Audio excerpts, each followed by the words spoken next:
Hi, I'm Mitch Gallagher from Sweetwater. We are coming to you from AES 2017 in New York City. I'm with Connor Sexton, Principal Product Designer from Avid. Good to see you. Yeah, good to see you too, Mitch. Thanks. You bet. We don't often get to sit down with someone who actually works on the workings, if you will, of the actual product. So what do you do on a day-to-day basis there? Well, we decide on what features we're going to work on in Pro Tools at a product team level, and then I work with the development teams to go ahead and actually implement those features. So it's a process of definition, of exploration, of discovery with users, getting lots of feedback and discussing what the needs are, what the requests are, and then how to make them feasible and achievable in a period of time in which we need to release a product.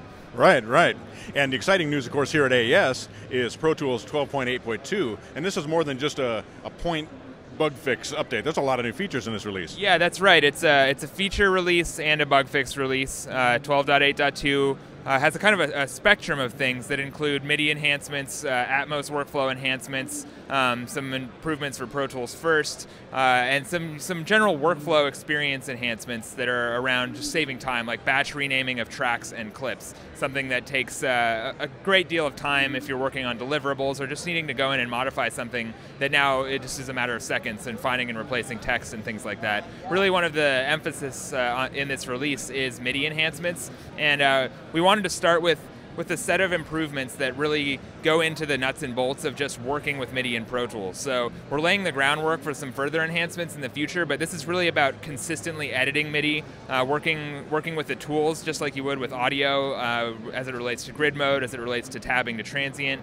One big thing that we've done is make notes selectable using the arrow keys, which is laying the groundwork for some improvements in the future using that type of workflow, so making it easier to edit Midi on the keyboard. We have a Midi input display that shows chords as you play them on a Midi keyboard, and just makes it more consistent working with Midi so that we can go ahead and actually start doing some more, innovative features with Midi, or more like creative features with Midi, just to get the editing stuff consistent. Some things that we've done in post are add a link button for the front and rear pan parameter, so true 2 knob panning as opposed to the 3 knob panning that's previously existed, and some finishing touches to the Atmos work that we did in Pro Tools 12.8.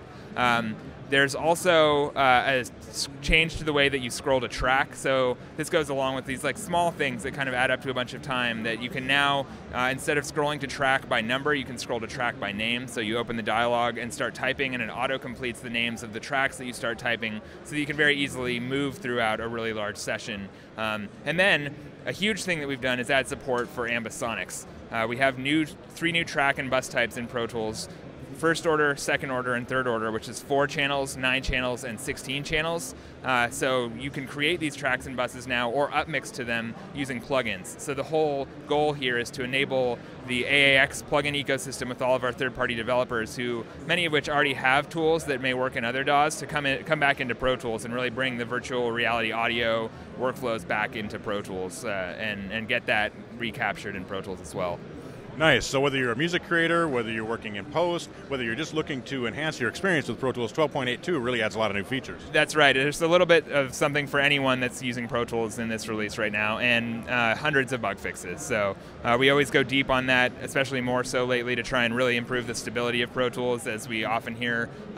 Don't add features and make it more stable, and we really take that to heart, and every time we do a release, do our best to knock off a huge chunk of things that have been affecting the field that we hear about regularly, as well as bring new value with new features. Right. That's awesome. Well, I'm excited to get my hands on it. I can't wait to check it out. Fantastic. Thanks, Mitch. You bet. We appreciate your time. All right. Thank you. Good to see you. And thanks for joining me at AES 2017. I'm Mitch Gallagher from Sweetwater.